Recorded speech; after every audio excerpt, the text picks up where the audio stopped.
Today, I am honored to interview Sasha Sloan, and I couldn't be more excited. Sasha is an entrepreneur. She started her company called Archive Sunday, which is where she sells collage kits.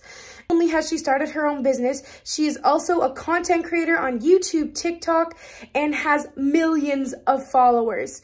And she is also Miss Utah and has competed in Miss America in the last couple of months. I could go on and on describing all the amazing things and all the amazing work that she does, but let's jump right into it and not waste one more minute. Welcome, Sasha. Hi, everyone. I'm Sasha. Like she said, I get to be Miss Utah this year within the Miss America organization, and I got to compete at the 100th anniversary Miss America competition this December. So that was pretty cool. I am born and raised in Salt Lake City. I am a Utah girl through and through. I am an entrepreneur. I own a small business called Archive Sunday that sells really nerdy products. I am also a social media content creator. I make content for YouTube and TikTok and Instagram, and I really am a passionate nerd. I love fantasy books and movies like Harry Potter and Star Wars, and I am very, very excited to be here on the podcast today. I'm so excited for you to be here too. So let's get started, and why don't you tell us a little bit about your childhood? And you already told us that you're from Salt Lake, so just tell us about what it's like growing up in Salt Lake and your childhood. Yeah. So I grew up in a family that is very unique. We grew up very outdoorsy in Utah. So I did a lot of hiking, a lot of camping, skiing, horseback riding, lots of fishing, playing in the river, playing in the forest. That was sort of my childhood, really outdoorsy. Mm-hmm. And both of my parents are entrepreneurs. They started a company called Kid to Kid right before I was born. And all throughout my childhood, my family was really engaged with building that family business. And so we did thrift stores, like children's clothing. And so all through my childhood, I spent a lot of afternoons working in the stores, like helping with physical inventory, or I was at my grandma's house a lot of the time because my mom ran the business. And so she worked really full time. And my mom is a total girl boss and definitely is my hero and my inspiration, and the reason that I went into entrepreneurship later in life. And so I had great parents, grew up with 5 older siblings in a big family in Utah.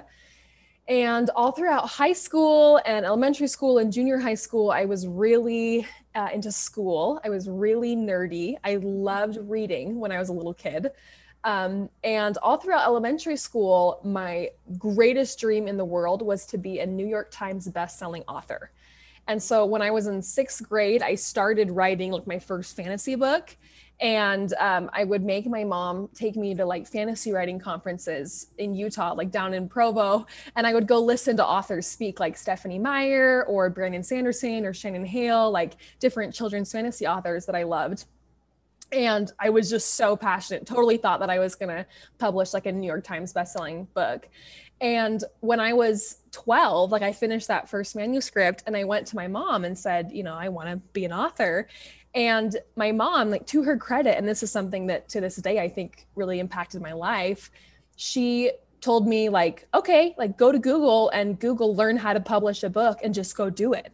And so like at the age of 12, I was Googling like how to write a query letter to an agent. And I was like sending query letters to like Random House and like big publishing companies as like a 12-year-old in Utah, like super embarrassing looking back. But like, I always just had this confidence, that I got from my mom and from my dad, that they were kind of like, you can do whatever you want in life.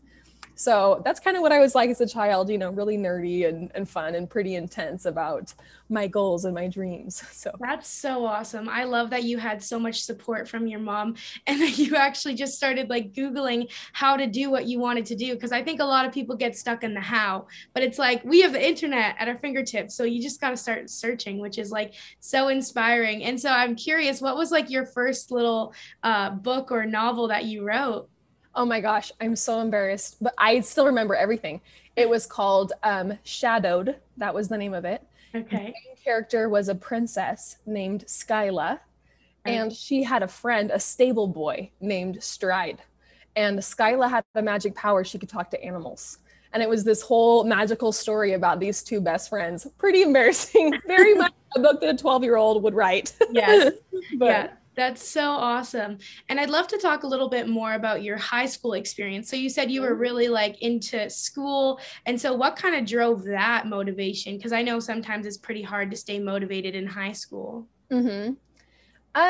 Whenever I think back to high school, I would say it was the best of times, it was the worst of times. Like in some ways, high school was awesome. I went to Woods Cross High School here in Utah, and it was exactly like High School Musical. Like our mascot was the Wildcats. I was in the theater program. Like my boyfriend was an athlete. It was exactly like High School Musical in a lot of ways. Awesome. And so in some ways, like high school was super great. As far as like academics, honestly, I was such a lonely little kid.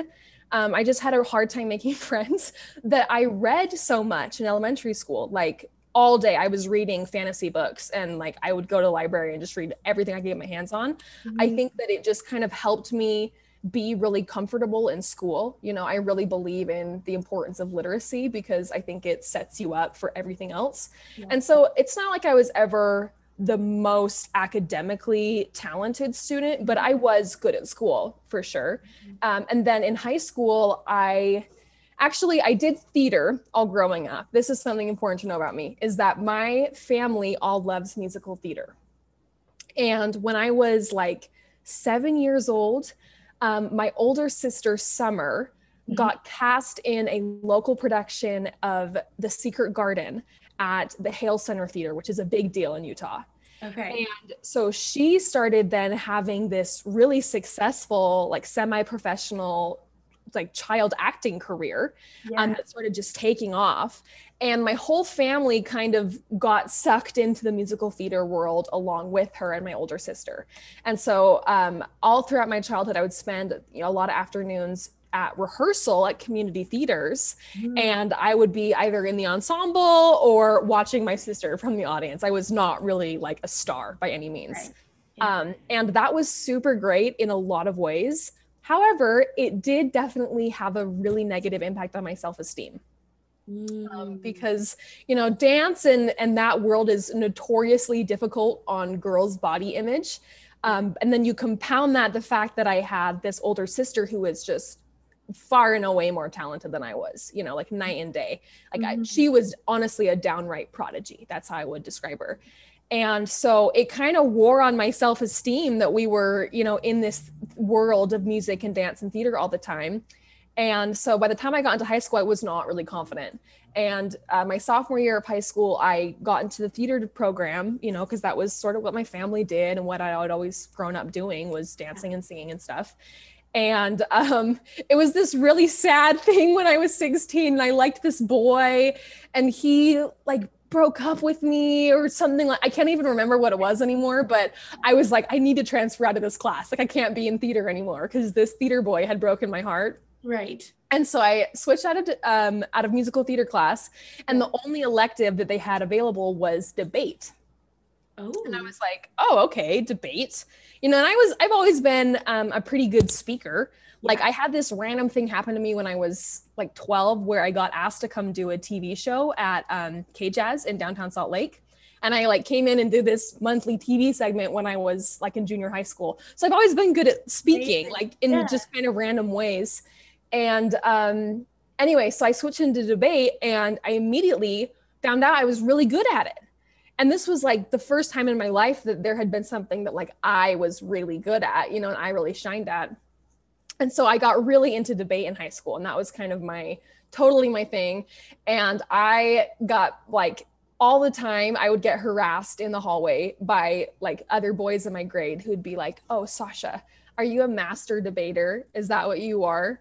I'm like, yeah, I'm good at debate. Thank you. Like it was totally like very much a male dominated thing. Like I remember my debate coach gave me a textbook once that had a whole chapter about how guys were better at speaking than girls and like girls would not do well in debate. Totally like a male dominated field. And so I kind of started to have a little bit of like feminist rage, like brewing in high school. Not like really, I'm totally joking by that, but it did really open my eyes in a lot of ways to the way that women and men are conditioned differently, you know, either in academics or in the political sphere. I definitely got a strong dose of that in the debate world. And what made you love debating? I really love the like adrenaline and excitement of speaking on your feet. Like that's what I've always loved about pageantry. Like the reason that I really love Miss Utah and love Miss America is the speaking portions of it. Okay. But also I think debate is challenging. I love activities where as you're doing it, you're constantly learning and you're constantly improving. Yeah. And when there is tons of opportunity to continually improve, I will like fall in love with an activity. So that's how I feel about debate, that you can never be a perfect speaker. You can always be better. You can always be more inspiring or more interesting or more engaging. And so you can just always constantly improve, and you can feel the improvement as you perform. So that's so awesome. Are you the youngest of all your siblings? yes, I am. Yeah, I'm the youngest of 6 kids in my family. Wow. So when you were talking about feeling like you weren't good as them, was that like a consistent theme just in relation to your siblings? Oh, totally. Like I joke all the time, like I'm the loser of my family, like just to like blitz through. So my oldest brother and sister, they started a business that was super successful. My oldest sister, she was like Forbes 30 under 30. Then my other sister was the valedictorian of her graduate program at Georgetown. Then below her, my sister Brighton is a professional director, and she like was on like the New York Musical Theater Festival, like directing in college. And then my sister Summer is like super successful, child prodigy, the most amazing performer. And then there was me, you know? And so I kind of came into the world like, oh my gosh, there's no way I'm going to be able to live up to my cool older siblings. Yeah. And have just kind of ridden their coattails for a lot of my life. And how did you deal with that? Because that's like pretty big. That's pretty hard. And for a young child too, there's a lot of kind of like feeling like you have to do something really great. Mm-hmm. So how did you feel like you dealt with that? Well, I think you kind of hit the nail on the head. I felt like I had to do something really great. Mm-hmm. And I think for me, when I was 14, I seized onto Miss Utah. And that was the thing that I was like, oh, I could do that. That's unique. That's different from any of my siblings. Yeah. And so it was at that age that I found the teen program of Miss Utah, Miss Utah's Outstanding Teen online, and went and signed myself up. And kind of went to my mom afterwards and said like, okay, mom, I've decided this is the thing that I want to go do. I want to go do Miss Utah, which was kind of a strange, unusual thing because we did not come from a pageantry family by any means. Like my older sisters did not know how to put on makeup. Like we were not fashionable by any means. That was not what our family was like. Right. That's really cool. So you got into pageants when you were 14 then? Yeah, so I competed, I would have been 15 by the time I competed at Miss Utah's Outstanding Teen. Okay. And I got the top 10 that year at state, super exciting. And then the next year I competed again and got in the top 5, which was like, whoa. And then I was too old to do the teen program anymore, but I was old enough to do Distinguished Young Women, which is a different scholarship competition in Utah. Okay. So I did that and I got the top 5 in the state for that, but not the state title. And then that's when I graduated from high school. So I graduated, and then the story kind of like swerves because that's when I auditioned and got cast at Disney. Oh. And that kind of threw a wrench into all my plans. That's so cool. Yeah. And I before we get into when you started working at Disney, I want to talk a little bit more about being in pageants. And you kind of talked a little bit about self-esteem already, but I'd love to know about like your perception of body image and if you had any challenges, because obviously there's a lot of really great things that come from pageants. But I want to know some of the challenges that you experienced through that. Mm-hmm. You know, interestingly, this was just my experience. So, you know, I know it probably doesn't match other people's experiences. Yeah. But I did not feel like pageants graded on my body image nearly as much as social media graded on my body image. If anything, it was the opposite, because Miss America is a real person. You know, she's a real woman. If you go look at the women that have won Miss America, they do not have unachievable model body types by any means. They're healthy, normal, real women. And I've seen title holders in the Miss America organization that have run the range of sizes. And that has not really seemed to have an impact on, you know, their ability to win, their ability to do their job. Definitely to win and to compete in Miss America.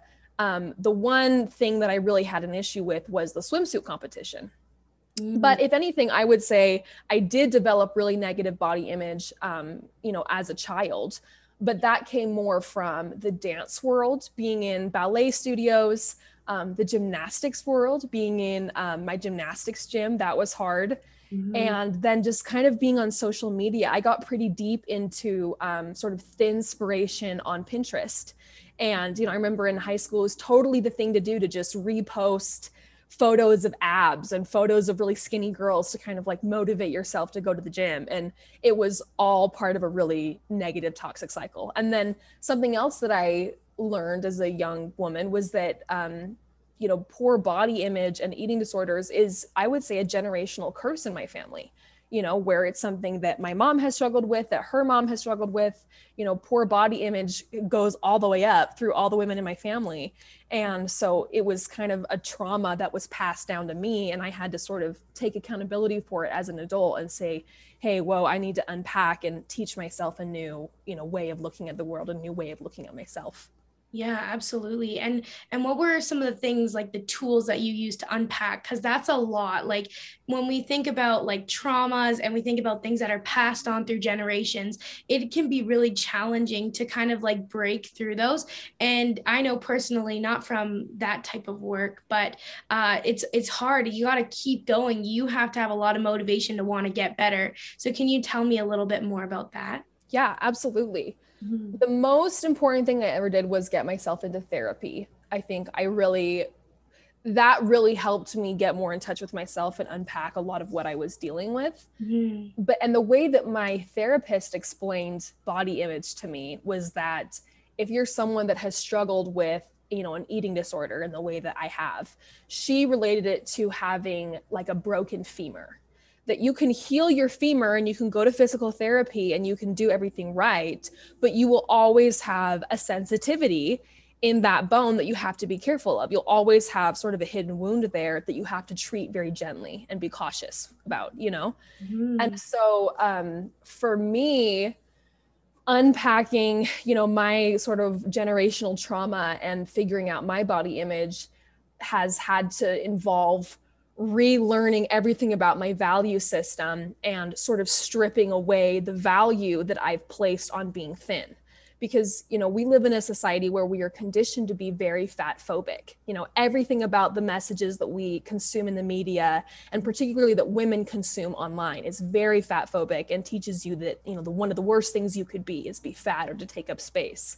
And I've had to sort of actively decondition that and change the way that I talk to myself and the way that I live my life to make my body become a more neutral topic and to just make myself think about it less. Because to be honest, I didn't really feel like I was that much better until I stopped thinking about it a lot. Right. And then, you know, with my approach to Miss Utah and Miss America, it was interesting because it was over the course of 2020. We had this year where they canceled the Miss Utah competition. And so I kind of had this extra year to prepare. I kind of turned a corner where I was like, I'm not ever going to be on a diet again. And I'm just never going to do that again. And so all of my journey to Miss America, journey to Miss Utah was like totally eating ice cream whenever I wanted and buying my normal groceries and going out to eat, and totally was just living my happy, healthy life and not at all restricting myself. And it was just amazingly healthy and, you know, amazingly good in a way that I never imagined that it would be. Yeah, I think you speak about a lot of really, really important things. About when did you have your eating disorder? When did that start for you? So I don't remember a time ever where I wasn't concerned about my body. But I remember the thing that I struggled with the most was bulimia nervosa. And I figured out how to make myself throw up when I was 9 years old. So that was the beginning of it. And it was, you know, not daily, but something like that, you know, very frequently, all the way up through, you know, through my 20s. So by the time I was in high school, I had almost 10 years of an eating disorder, you know, under my belt, which is not an accomplishment, you know, but it that spoke to kind of what I was carrying that nobody from the outside looking in knew in high school. Right. Absolutely. And how did you deal with that? Like in high school, I think like we're still developing in high school and, you know, we're all developing throughout our lives, but I think it's like, I don't understand an eating disorder. So I'd love to kind of understand it a bit more. And for people who don't understand what that's like, I think that it's very helpful to shed some light on what it's like, the mental struggles that you go through with that as well. Mm-hmm. In high school, when it was particularly bad, it was kind of like, it was all I could think about. You know, it controlled my life. I was constantly thinking about food, constantly thinking about my body, constantly thinking about restriction. And it made it so that everything bad that ever happened, it was because of my body, always. You know, like if a guy was mean to me, it was because I felt like my body was wrong. If, you know, I didn't get a certain dance in theater that I wanted to be put into, it was because I was too fat. Like that was the messaging that I was telling myself. Yeah. And like, honestly, I was just in anguish. I mean, statistically, anorexia is the deadliest of eating disorders because an eating disorder is a form of self-harm. You know, that's what you're doing. You're trying to harm your body when you have an eating disorder on a subconscious level. Yeah. And so it was just a really, really hard valley I was walking through. And I feel like in high school, you just have so much going on. You know, you're awake so early, you're at school all day, you're so overprogrammed. I was certainly overprogrammed. So I didn't have anywhere close to the space to like reflect and write in my journal and be introspective and figure out my mental health, you know? So I was totally just trying to get by. And I don't think that I even really realized the extent of how bad my mental health was, you know, because I thought that my life was bad. And I thought that I was, you know, not a great person. You know, I thought those were the two things that was going on. No, I was sick. You know, I'm a good person. I have a great life. I was sick. And so kind of how did I deal with it in high school? I don't really know that I did deal with it that well. You know, I was just trying to get by. Right. And I remember during my senior year of high school, my depression and mental health, kind of the whole cocktail, was so bad that I missed more than 50% of my classes in my senior year. Like that's how much I was skipping school. And my friends, I remember, would kind of joke about it. Like, oh, you know, Sasha is so funny. You know, she never goes to class. She's always skipping class. And just genuinely nobody like knew that it was that I was like suicidal and so depressed and, you know, like dealing with self-harm and all this kind of stuff. Like just nobody knew because I felt so much pressure to be perfect and polished and just put together. And I didn't feel like I could share that with anybody. And I remember there was one day in high school where one of my teachers, my history teacher, like pulled me aside after class and was like, is everything okay? And he was the first person to be like, I've noticed that you've been missing class. Are you okay? Is something wrong? Because every other teacher had been like, you're skipping class, like you're lazy, you're this, you're that. Because I was a good student, I was confident and popular. They figured that I was just like sloughing off, you know? And it was like, no, like I was just really down. And I remember that just meant so much to me to feel like seen by that one teacher, you know, because it was a hard time. Absolutely. And you said that you were dealing with depression and self-harm all at the same time. And I'd love to hear a little bit more about that and how you said that affected you where you just stopped going to school. So what is like the hardest thing you think, and any awareness you could bring around depression? Because I know a lot of people in the older generation are like, well, just stop feeling sad. And just kind of like want to put that Band-Aid fix right on top of it. So I'm curious kind of like what awareness you would bring to that. Yeah, I mean, I said before that I felt like high school was kind of the best of times, the worst of times. It was kind of like two movies. Like one movie was High School Musical. The other was, I don't know if you've ever seen the show on Netflix, 13 Reasons Why. Yeah. But that show resonated with me so much because it was so similar to a lot of what I had gone through in high school. I grew up in Utah, and my high school was in a very homogenous community, and particularly very religious. You know, something like 95% or something of my school all go to the same church. Wow. And from my junior year to my senior year, I kind of had a falling out with a friend. And somehow, I still to this day don't know who started this rumor, but somebody started a rumor about me and an ex-boyfriend that was not true. Like, let me just say that in bold and underline. It wasn't true. That's the ironic thing. But it was so like sensational or whatever that like it got spread around, and it got to the point that I like knew that people were spreading this rumor, and I knew what they were saying, but I didn't know what the extent of it was. And I had this falling out with a friend. And so I knew that people were like talking badly about me, but I didn't know why. Yeah. And like it came to a point where one of my guy friends, like my senior year, he was like, you should know they have like a nickname for you, like a code name that they've been using. And he told me the name, and it was like an insect, like an actual insect. Wow. And, you know, and like, I didn't know any of these people. Like I was like in debate and like school, like I did geography bowl in 9th grade, you know, like I was not a threat. I was not a cheerleader. Like I didn't know any of these like football guys or like cheerleader girls that like hated me. Yeah. And it was so hard. It was so brutally hard. And it got to the point where I felt like I just had zero self-esteem. I felt like everybody hated me. And I think when you're a teenager, it's just so hard to see the light at the end of the tunnel. You know, looking back, I'm like, oh my gosh, Woods Cross High School is the tiniest little speck of my life, you know, in the grand scheme of things, but you don't feel that way as a teenager. And so my senior year and junior year, I was totally suicidal, you know, because I just didn't know how to carry that much grief and, you know, that much stress. And I couldn't go to school and face these kids when I, you know, knew that things were being said about me. And so it was tough. It was a really, really hard time.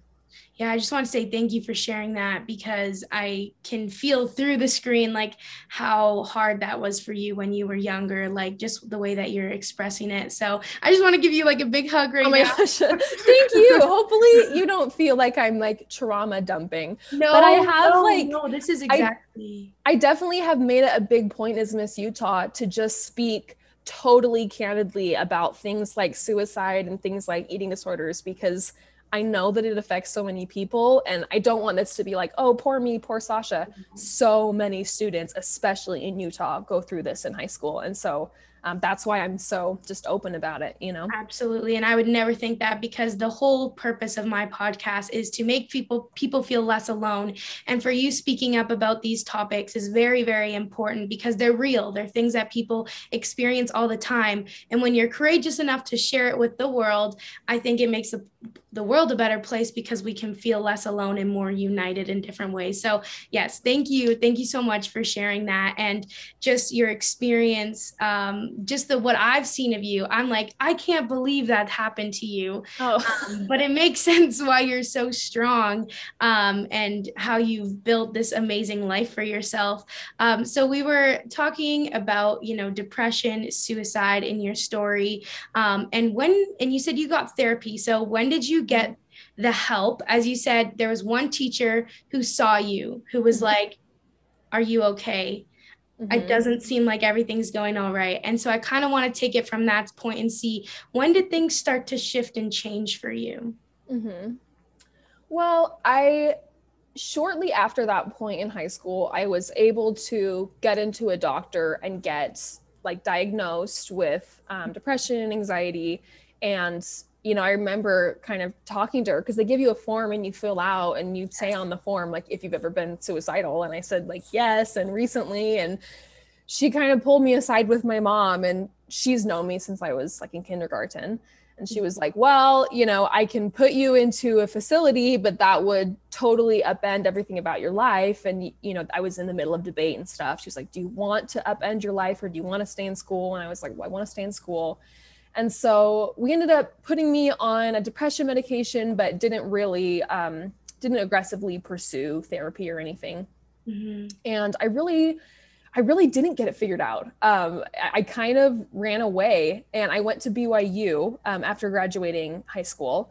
And that first semester of BYU, I'm getting more confident saying this in public, but I totally just bombed academically. You know, I went from being a real smart cookie in my high school to losing my academic scholarship actually at BYU that first semester in the fall. And again, I say that because I know for a fact that people, you know, are like, oh, Sasha, like you're so good. And I'm like, no, I have messed up a lot in my life. I've made a lot of mistakes. And that was totally, you know, totally a huge mistake. I got a D in floral design at BYU because I slept through my final. Like I was just not great. But what was good about it was that I got to college and I realized that my achievements in the world were not the end all be all, you know, because everyone at BYU has achieved a lot at their high school and it just doesn't really matter, you know, because a lot of other factors determine if people are happy in life, you know, than their own achievement. And so I was able to just kind of find a lot of personal freedom and start kind of asking myself questions, figuring myself out a little bit more. Mm-hmm. And that semester, I auditioned at a cattle call audition for Disney and got offered the contract. And so then after my first semester in the fall as a freshman, aged 19 or 18, I packed everything up in my car and moved to Orlando. Wow. That's awesome. And what were you taking your first year of college? What did you go into? I actually started in broadcast journalism. I always thought that I would do political broadcasting because, you know, at that point in my life, debate was totally the thing that I was known for, the thing, you know, that I shone at. And so I felt like I should go do more politics. But I actually didn't have a great experience in the department of BYU because, you know, what they teach is like television broadcasting and it is a dying industry. And I kind of got into my classes and I was like, you know, this is so great, but I could tell even then, I was like, social media is going to eclipse cable TV. I can tell you right now. And none of my professors in the particular, you know, part of the program that I was studying, none of them seemed to have like any handle on social media. Right. You know, I distinctly remember a professor saying like, I hope you know how to use Twitter because I don't. You know, and I was like, oh my gosh, I cannot learn how to do news from people that don't know how to use Twitter because I do think it will be irrelevant in 5 to 10 years. And so when I went to go to Disney, I knew that I was going to switch my major, but I wasn't quite sure what I would switch it to. Mm-hmm. And I feel like at that point you were kind of, you know, you were at a really big point where you're just packing up and moving. And I feel like a lot of kids out of high school, and I know I experienced this, are kind of like, what the heck do I do? And you kind of have this like thing where you want to please people and you want to go and do the right thing, go to university. And so I'm curious, what would be your advice to someone who just like doesn't know what they want to do outside of high school? My advice would be figure out what you actually like to do. What actually brings you joy, because that's not necessarily what you're good at. Because if I were to go off what I'm good at public speaking, and I would have gone to law school, which coincidentally, my dad actually went to law school. And then afterwards was like, just kidding. I emotionally, my soul would not like being a lawyer. Yeah. And that's what I've learned about myself, you know, throughout college, is that my soul would not like being a lawyer because it's not what I love. I love being creative. Yeah. And all throughout my life, if I look back, the thing that brought me joy was making art, being creative, writing books, like that kind of stuff. Yeah. And so if you're feeling pressure, do not feel like you have to do what you're good at. And also don't feel like you have to rush. I'm going to be the last of my friends to graduate college. And I would say by no means am I the least successful of my friends. You know, I've just taken a different route to it, you know, and I've really taken my time with college. I've paused and restarted a lot. I've taken gap years. I've taken more than gap years. And so give yourself as much freedom as you want. And also don't go a lot into debt. because that's one thing that gave me the freedom to go make a big career change and go start a business, was that I didn't go into debt. And my parents did not pay for my schooling, but I didn't go into debt. I paid, semester by semester, and got a lot of scholarships from Miss America and from different things like that. That's awesome. I love that advice. That is so good. I love it. I'm like, got to remember it for myself as well. I love it so much. All right. So you packed up and you moved to Orlando to work at Disney. What was that like? It was good. I felt really like a small fish in a big pond. Okay. Because you get to Disney and every single person that performs at Disney is like the most beautiful person from their town, in America. Mm-hmm. And I was so little, I was just like 18. And so it was really intimidating for me. I felt like I was a little in over my head, but I learned to love it over time, and it really challenged me. And I think it also gave me a really good dose of confidence that I needed. Okay. Because, I had been doing performing all throughout my life, and I had been, dancing, but, not very good at it or anything like that. And to get cast by Disney, which is the biggest entertainment company in the world, and to get to do the role that I was doing, which I can't say what it was, but like, it was a really exciting role. And so it was really validating to me as a performer, and I think gave me a lot of confidence. The other thing that I got from Disney that I feel like is really worth mentioning is, I had always sort of known that I, wanted to pursue Miss Utah, but it really wasn't until I got to Disney and you step into, the character, that you really get to see the power that like a princess has over kids. Mm-hmm. And has over individuals to, really impact and serve other people. Like, I say often that at Disney, one of the things that I got to do pretty frequently was work with children who were Make-A-Wish recipients, that were either terminally ill or kids that had disabilities. And you really are in this unique capacity where you get to like get on their level and, hold their hands and look in their eyes and reassure them with your voice and with, your kindness and, giving them your attention. You have the ability to sort of speak life into kids and really uplift people. And so I think that experience at Disney really underlined for me, oh, I want to go back to Utah and compete for Miss Utah. Like, because I want to be able to have this ability, but I want to be myself, because at Disney, you're pretty limited. You can only stay within the bounds of that character. And I was like, I want to go do this, but in the capacity of Sasha Sloan. Right. Wow. That's so powerful. And with working with a lot of kids from Make-A-Wish, what was like your biggest takeaway from that? Actually, one of the best things that I learned at Disney was that a lot of the time, if you meet a family of children and one of their siblings is terminally ill, I think there's a really common tendency to want to sort of fixate on that ill child and, go give them some extra love and attention. Mm-hmm. However, what they teach you at Disney, and I really love this, is that it's often the siblings that are lacking and needing love and support, because the ill child might be getting more attention from the parents, it might be getting constant attention and special treatment, but it's often the siblings that need love and support. So you should watch out for them. Yeah, that's awesome.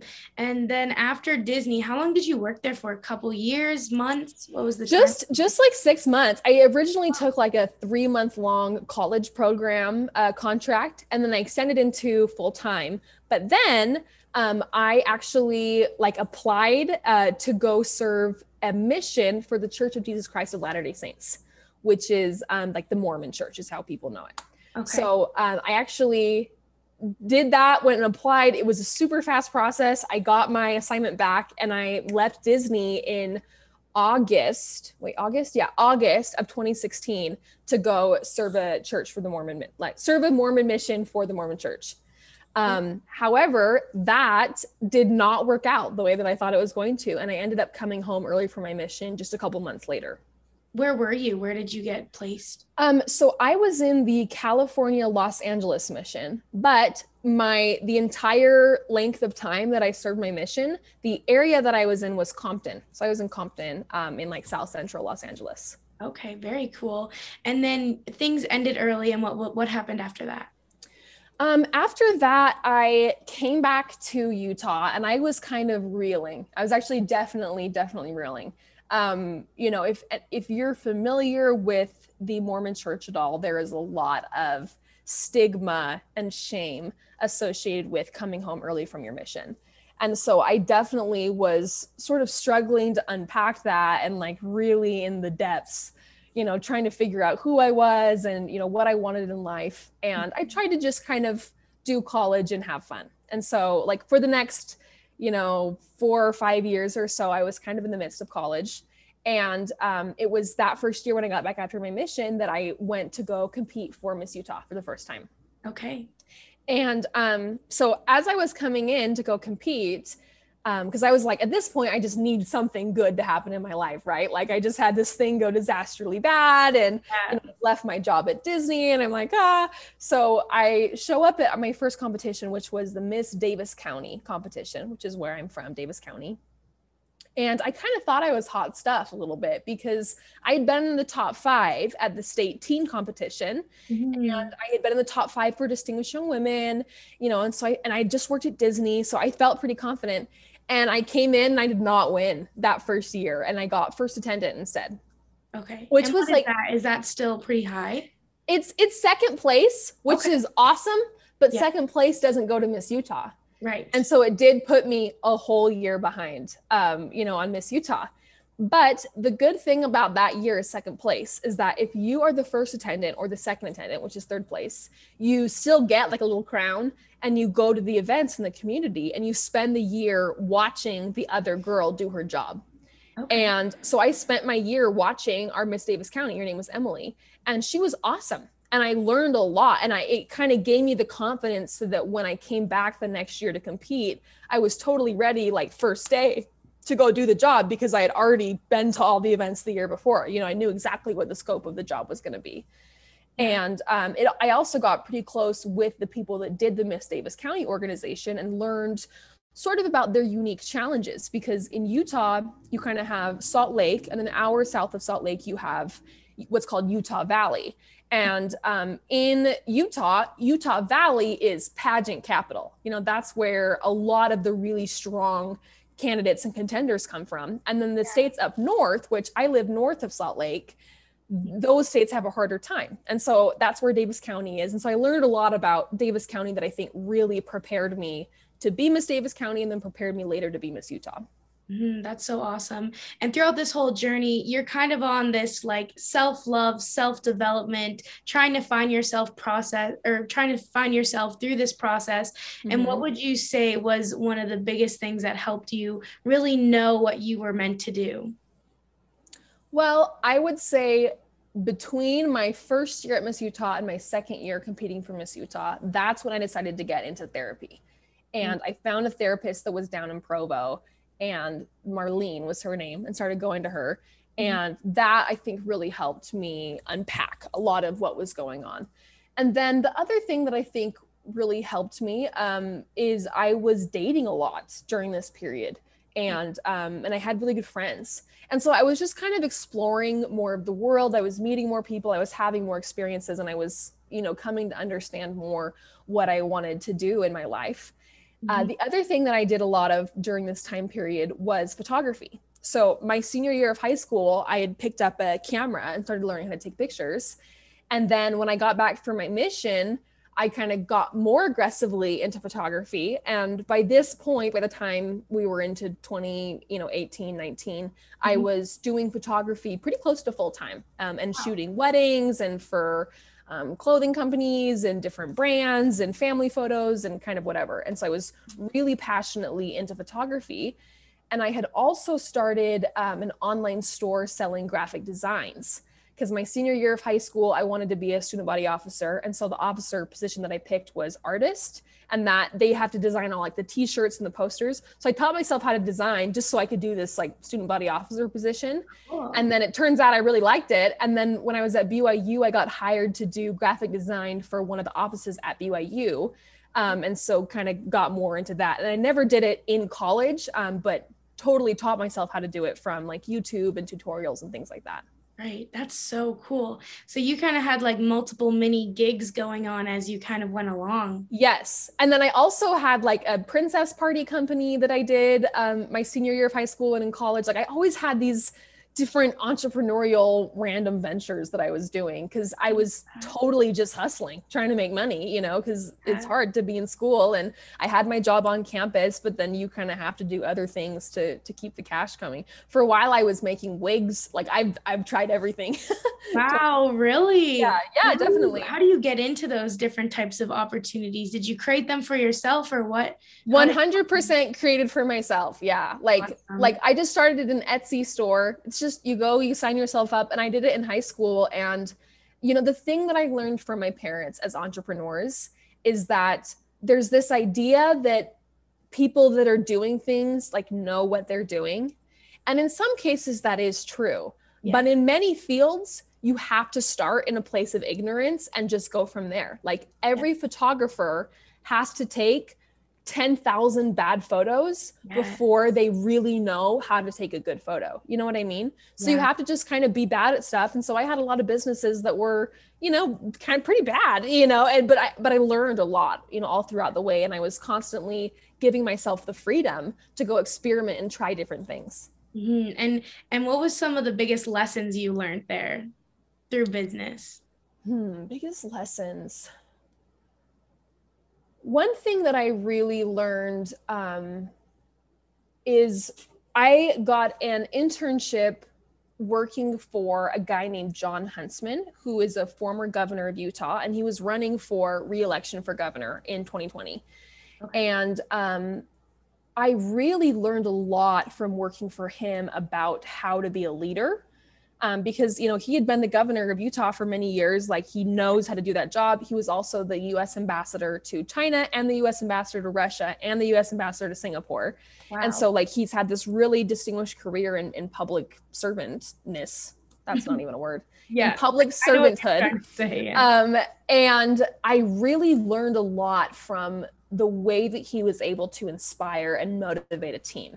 And the story that I always tell is, so there was a day when I was working on the campaign, and like I got hired totally as like a bottom level intern. Like I was making phone calls for weeks. And then over time, I was so lucky that they liked me enough that they kind of promoted me little bit by bit to run their social media, which is what I wanted. But it was a big campaign. I think it was like a $7 million campaign, or $7 million race for governor that year in Utah. So it was like a big deal, right? And so they let me run the Facebook and the Instagram and the Twitter for the campaign. And I had one of my supervisors on the campaign was a really great guy, but we were in a meeting once, and he was talking about like what we had been working on, and he started kind of like explaining the projects that we had going. And I realized that he was describing the work that I had done, but he was not giving me the credit for it. Right. And it was totally like 100% work that I had done. Yeah. And that was a very eye-opening moment for me as a little 21-year-old intern. That was one of the first moments that I was like, oh my gosh, like I am not treated, you know, with the respect that I deserve to be treated. You know, I knew that I was the one that was actually making the content and driving this thing. But Jon Huntsman did something that I will literally never forget. He like stopped in the middle of this meeting and like turned around in his chair and turned to me and said, Sasha, I want to hear what you have to say. I want to hear your opinion. And it was like this dude, like this billionaire ambassador guy, he just understood that like my voice was totally valuable. And that just because I was like this little marginalized college intern did not mean that I did not have something very powerful to contribute, you know? Yeah. It was such a powerful moment for me. You know, I gained so much respect for him in that moment. And I learned how to be a leader because I learned to like look for that person, you know? Yeah. And I remember there was a moment like on almost our last day of the campaign. So I was working and there were two other interns that were like neck and neck with me on the campaign. Yeah. And they were both guys. And I remember on the last day they said, oh, you know, I can't wait to see you guys all again when we're working for Luke and Josh. And I remember sitting there and I'm like, I am just as smart as these boys. I have the same degree from the same institutions. In fact, one of them I went to high school with. I remember being like, wow, like I am not treated with the same respect. No. And it's not like I don't fault those guys at all. Like they were awesome. And I don't even really fault the guy that made the comment, because it just really opened my eyes to how like sometimes in society we are just kind of accidentally just bumbling around and we totally marginalize people's voices without realizing it, Totally. So that was really a campaign and a work experience where I learned a lot, and I had to kind of put on my big girl pants and learn a lot about how the world worked. But overall, it was fantastic. Everyone I worked with was great. Such a good experience. I wouldn't trade it for the world. And I don't want it to sound like I'm condemning any of these people for these comments, because I think it was just accidental and thoughtless, but they do have an impact. But I think what John Huntsman showed me is you can have an impact in the opposite direction, and you can really make a difference if you are humble enough to go out of your way and find the people whose voices need to be amplified. Yeah. And I also think that there's in that story, it kind of really shows that, people have voices and opinions that matter and are so important. And I know in my life, throughout my kind of business experience, I had one mentor who said, please do not shy away. Please tell me what you think about this honestly and full-heartedly, because your opinion matters. And that was like the first time where I was like, oh my gosh, the amount of times that I personally shied away because I thought that I wasn't the smartest person in the room, or I thought that I wasn't as good as everyone, or my experiences weren't as, traumatic or as intense as others, that I wasn't eligible to speak up about it. But it's not the case. And so I think through that story, you also demonstrate that we need to hear out people and hear what they have to say, and that your opinion and your ideas are important. So I think that's a big lesson as well from that. Yeah, definitely. All right. So what happens next? You had a whole bunch of little different businesses. You competed for Miss Utah. You got second place. What happened? Okay. So I need to swerve. Sorry, this is the longest story in the world. But no, I like it. Okay. One thing that's important to understand is that between my first and second year competing at Miss Utah, I started dating somebody pretty seriously. Okay. And in Utah, culturally, you have a very clear 1-year calendar on how long you can date someone before everyone is like, you have to get married. Like, that's just how it works culturally in Utah. Yeah. And so I was feeling a lot of pressure to get married. And the way that Miss America works is you cannot be engaged or married if you want to be competing for Miss America, because it's Miss America, not Mrs. America, you know? Yeah. And so my, boyfriend at the time and I had decided that if it didn't work out at Miss Utah, my second year competing, that we would have me like withdraw, and I would turn around and get married 4 weeks after Miss Utah. So it was going to be like announce my engagement, then get married 4 weeks later, because you weren't allowed to be publicly engaged, And so we went to Miss Utah that second year, and I truly did my very best. Like, I can say with my whole chest, there was nothing I could have done that year better for me. Like, I worked my very hardest, but I totally got outclassed that year. There were 2 girls that were both like amazing ballerinas, Dejana and Hannah. And so I ended up getting 3rd runner-up that year and totally got outclassed. And I remember getting off stage and just being like, I cannot give up.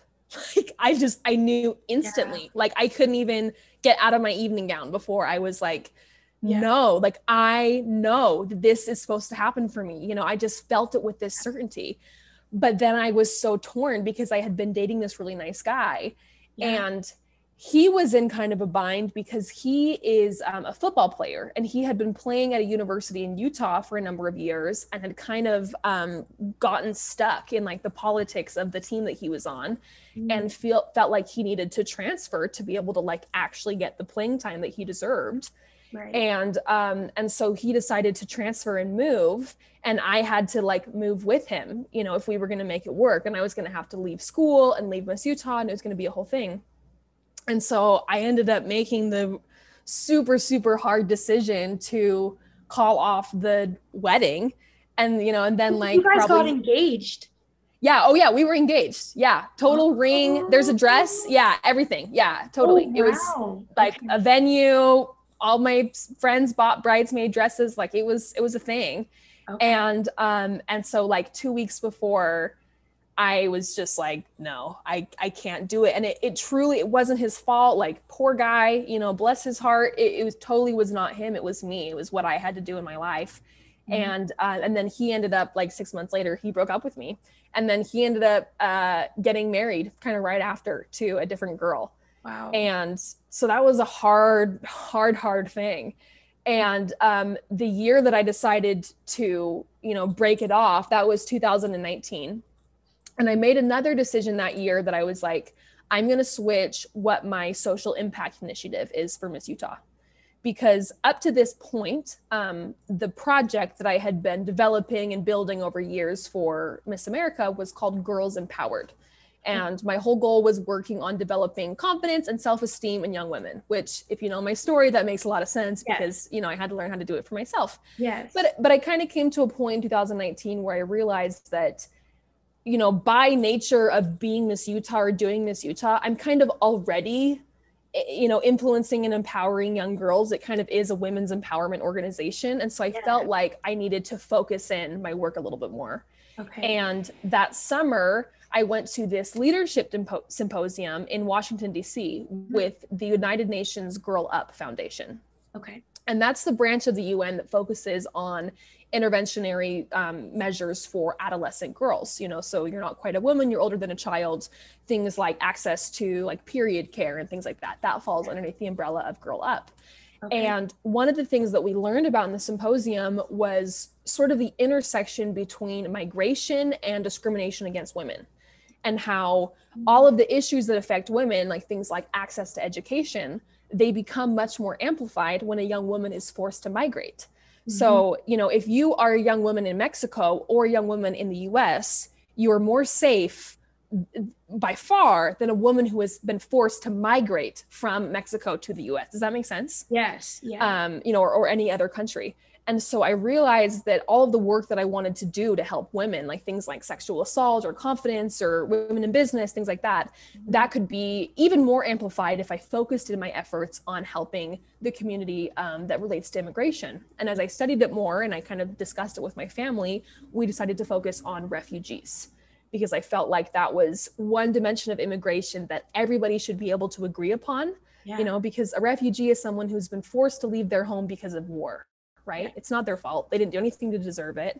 Right. And so I decided that that would be my social impact initiative if I returned to Miss Utah to compete in 2020. Wow. And so at that same time, like right after the breakup with the boyfriend, I bought a plane ticket and applied for a grant and got a little like scholarship stipend to go do a 12-week long program in Greece, where I worked full-time, like 50 hours a week as a humanitarian crisis worker in the Moria and Karatepe refugee camps. Wow. Which are two of the places where asylum seekers or other types of refugees or migrants have to come through these camps and will often get stuck there because of legal restrictions on their way to seek asylum in Europe. Mm-hmm. And I had this really, really profound experience in Greece. And the biggest thing that I learned and took away from it was sort of the organization that I went with was called Help International. And they sat us down and their program directors had a really great conversation with us where they told us that, you know, you being in here in Greece to volunteer and to help is really lovely. It's a great sentiment. We appreciate it. It's a good thought. This is not an efficient way to solve this problem. Right. You being here, it's very nice thoughts and feelings for yourself. But the honest truth is that you aren't really serving refugees by being here. You are serving yourself because you are volunteering, you're having this experience, it goes on your resume, all that kind of stuff. What you should do is take this experience to educate you about the refugee crisis. And the service begins when you get home and you decide to be part of the solution to change the way the world thinks about refugees. Wow. Because like if we want to fix migration, like these are big, big, big issues that the United Nations needs to agree on, and federal level leaders and the president needs to decide in the US. Like they're big problems that affect millions of people around the world. They need big solutions, and we need more people who are willing to be very vocal and stick up for refugees, because one of the challenges is that oftentimes if you're a refugee and you migrate to a different country, you might have a language barrier. There might be different challenges and factors that even further, prohibit you from being able to effectively advocate for the changes and things that you need. And so I just thought that was a really interesting perspective, that they were like, this is not the service, this is an experience, and now go home and go do something about it. And so I spent the whole time that I was there in Greece, whenever I got a chance, I would talk to the refugees that I was working with and teaching English to and stuff. And I would ask them, like, what do you want me to go tell people? What messages do you want me to share? What stereotypes do you want me to combat? And it was a really interesting cultural exchange, particularly because the group that I was volunteering with was primarily teenage boys, mostly from Afghanistan and Iran. And so really interesting. Like, I remember one time I asked one of my friends, like, am I what you expected from, like, in An American Girl? And he was like, I'm going to be honest, I've never met a girl before. So, like, I don't know. Like, it was really funny, like, big cultural differences. And we had so much fun, like, learning about each other, and just such a deep respect for, each other's religions and backgrounds and stories. And it really informed how I've approached what I've done, since getting home from the camp and, and as Miss Utah, because my whole shtick as Miss Utah is not that I'm here to, like, serve refugees, quote unquote. Refugees are very competent people. They don't need my pity. They don't need my service. Right. What they do need is they need more people to advocate for policy measures to give them the legal protection and dignity that they deserve. Wow. So, I mean, thank you for shedding the light on that. That is very important. And I want to talk more about it, but I want to kind of go back a little bit into your story, and just talk about your engagement and you calling off the wedding. And I want to talk about a couple things there. The first thing is, what was the shame you felt after, or it was there shame? I'm just assuming that there was probably some things you felt afterwards when you decided not to go through with it. I'm so lucky because I have a really supportive family. That's good. And it was actually a really interesting, eye-opening experience for me, because I'm kind of surrounded by women that are all like 5 to 10 years older than me. Like, I have all these older sisters and cousins and mentors, in the pageant world. And I talked to so many women that had gotten married really young. Mm-hmm. And every single person that I talked to, like, including the ex-boyfriend's, like, sisters, were like, no, this is the right choice. Like, you're so young, you have so much ahead of you. Mm-hmm. And marriage is such a huge commitment that, like, it's 1,000 times better to figure it out when you're engaged, that, like, whoa, hey, I'm not ready to make this commitment to this person. This is not it. That is the right time to figure that out, Mm-hmm. And so if anything, it wasn't like a shameful thing. I mean, certainly I felt guilty. I felt bad, I felt bad for hurting him, but I was really lucky that overwhelmingly it was, like, positive support that I got back. I'm really glad to hear that. And also choosing for yourself to explore more and not settle. What was that? Was that empowering for you? What was that feeling when you were like, this was the right decision? Oh yeah, it was empowering, like 1,000%, because he was a great guy, but it was not a perfect relationship. And, I had kind of, like, quietly mentally made the decision that I was just going to sacrifice a lot of stuff to make it work.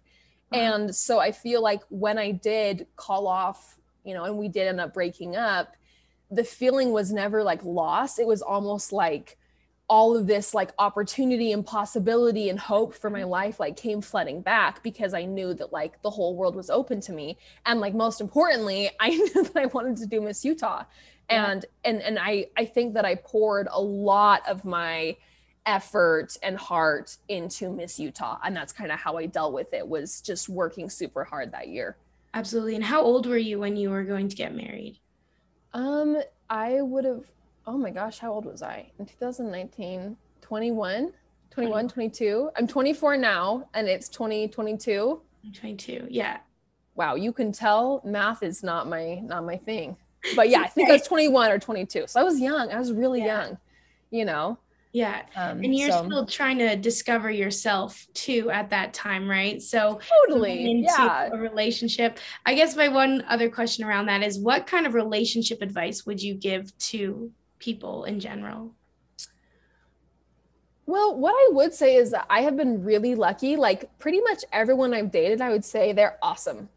And I think that comes from, I have very high standards for myself and I just do not let men treat me badly, which has not always been true. Like when I've, you know, in my earliest teenage years, I had some rough times, but as I've gotten older, I've just become absolutely like, I just don't negotiate any of my boundaries. Like, for example, like I don't kiss guys the first time I meet them. Like that's just, and like zero judgment to girls that do. If anything, it's because I'm awkward and I can't get over the awkwardness. Like, like go live your life, girl. But like, I have things like that where I'm like, I will not negotiate, you know, and I think just having very high standards for myself has kept me protected and helped me keep good boundaries. That's so important. And I love that you shared that with us, because boundaries are like very, very, very important. Yeah. Them.